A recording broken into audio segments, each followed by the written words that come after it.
عجیب پرندہ ہے چمگادڑ، سیاہ بھیانک شکل اور ڈراؤنی آواز۔ یہ پرندہ بھی ہے اور پستانیہ بھی، کیونکہ اس کے پر بھی ہوتے ہیں اور پستان بھی، اس لیے یہ دونوں صفوں میں شامل ہے۔ یہ سنسان اور ویران جگہوں پر بسیرا کرتا ہے۔ رات کی سیاہ چادر پھیلتے ہی یہ نمودار ہوتا ہے اور صبح کی پہلی کرن کے ساتھ ہی ویرانوں میں غائب ہو جاتا ہے۔ اندھیرے اس کے ساتھی ہیں اور اجالوں سے اس کا دم گھٹتا ہے۔ روشنی سے اسے نفرت ہے، مگر کبھی آپ نے سوچا ہے ایسا کیوں؟ آئیے ہم آپ کو ایک واقعہ بتاتے ہیں۔ ایک جنگل میں چرند پرند سبھی ہنسی خوشی زندگی گزارتے تھے۔ وہاں تمام جانوروں میں بے حد محبت اور اتحاد و اتفاق تھا۔ یہی وجہ ہے وہاں ہر طرف امن و سکون اور خوشحالی کا راج تھا۔ حتیٰ کہ بھیڑ اور بکری ایک ہی گھاٹ پر پانی پیتے تھے، مگر ایک دن کسی بات پر چرند اور پرند میں اختلاف ہو گیا۔ بات نے طول پکڑا اور معاملہ جنگ تک پہنچ گیا۔ صلح و صفائی کی تمام کوششیں بیکار ثابت ہوئیں۔ جنگ کا دن طے ہو گیا۔ مقررہ دن چرندوں اور پرندوں میں گھمسان کی جنگ ہوئی اور شام ہوتے ہوتے پرندوں نے شکست قبول کر کے ہتھیار ڈال دیے۔ چمگادڑ یہ سارا نظارہ دور بیٹھا دیکھ رہا تھا۔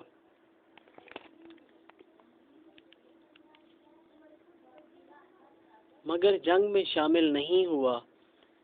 پرندے شکست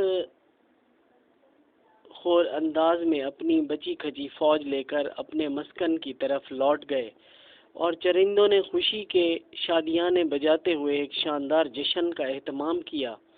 تھوڑی ہی دیر بعد چمگادڑ ان کے پاس پہنچا اور انہیں مبارکباد پیش کی۔ چرندوں کو بڑی حیرت ہوئی، مگر چمگادڑ نے انہیں یہ کہہ کر یقین دلایا کہ میں بھی تمہاری ہی صف میں شامل ہوں، کیونکہ میرے پستان ہیں اور ان پستانوں سے میں اپنے بچوں کو دودھ پلاتا ہوں۔ اسی وجہ سے میں پرندہ نہیں ہوں اور طبیعت کی ناسازی کی وجہ سے میں جنگ میں شامل نہ ہو سکا۔ بہرحال پرندوں نے اسے بھی جشن فتح میں شامل کر لیا۔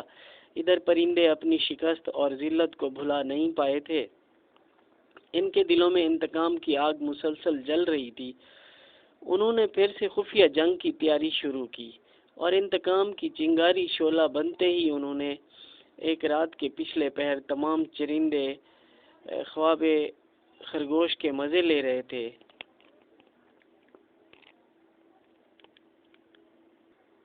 زبردست شب خون مارا اور انہیں تہس نہس کر ڈالا۔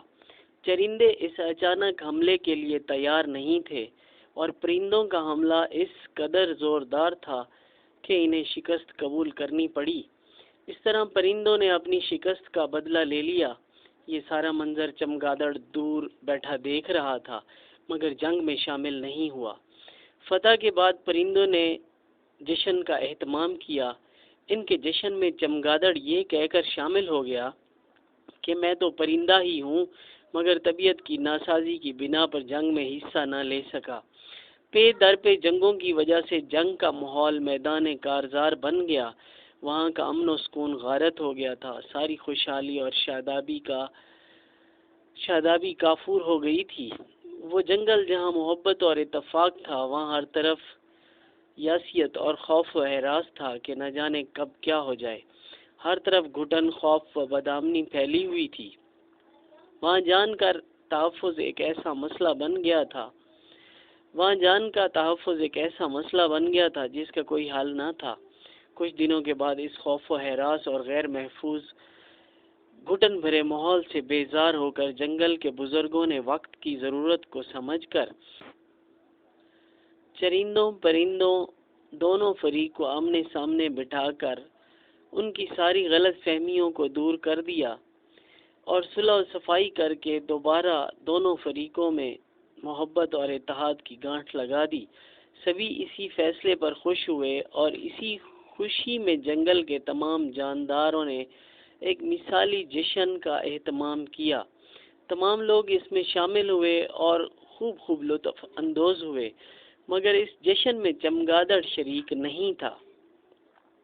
پرندوں کی نظریں بار بار اپنے ساتھی چمگادڑ کو تلاش کر رہی تھی اور دوسری طرف چرندوں کی نظریں اپنے اس ساتھی کو تلاش کر رہی تھیں۔ جو انہیں جیت کی مبارکباد دینے آیا تھا، مگر چمگادڑ شرم کے مارے سنسان اور ویران جگہوں میں غائب ہو چکا تھا۔ چمگادڑ ایک مثال ہے ہمارے معاشرے کے ان سفید پوش لوگوں کی جو مطلبی، خود غرض اور موقع پرست ہوتے ہیں۔ معاشرے میں ان کی اپنی ایک حیثیت ہوتی ہے، ایک مقام ہوتا ہے۔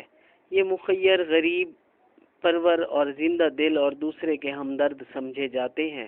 حقیقتاً ان کے دل سیاہ ہوتے ہیں، یہ بے مروت اور بے وفا ہوتے ہیں۔ دوسروں کا استحصال کرنا ان کا شیوا اور دوسروں کی تحقیر کرنا ان کا شوق ہوتا ہے۔ ان کی ساری دوستی صرف اور صرف اپنے مفاد کے لیے ہوتی ہے۔ دوسروں کی تذلیل، موقع پرستی اور خود غرضی کا کوئی موقع ایسے لوگ اپنے ہاتھ سے جانے نہیں دیتے۔ ان کی دوستی اور دشمنی میں زیادہ فرق نہیں ہوتا، بلکہ اگر سامنے والے سے ان کا دل نہیں ملتا تو یہ کم از کم ہاتھ ملائے رکھنے پر یقین رکھتے ہیں۔ تاکہ کسی موقع پر ان کا استعمال کیا جا سکے، اور اگر انہیں کسی سے سخت تکلیف پہنچے تو یہ ایسے لوگ برسوں پرانی دوستی اور تعلقات کو ختم کر دینے میں ذرا بھی کوتاہی نہیں کرتے۔ مگر سچ تو یہ ہے کہ جو شخص برسوں پرانے تعلقات کو ایک پل میں توڑ دے وہ برسوں پہلے بھی اپنا نہیں تھا۔ چمگادڑ میں تو اتنی شرم و حیا تھی کہ وہ کسی کو منہ نہ دکھاتے ہوئے ویرانے میں غائب ہو گیا، مگر ان لوگوں میں اتنی بھی غیرت نہیں ہوتی کہ وہ اپنی غلطی پر نادم ہوں اور اپنے کیے پر پچھتائیں۔ ذلیل ترین ہے وہ شخص جو اپنی بدعمالیوں پر توبہ نہ کرے اور اپنی غلطی پر پشیمان نہ ہو۔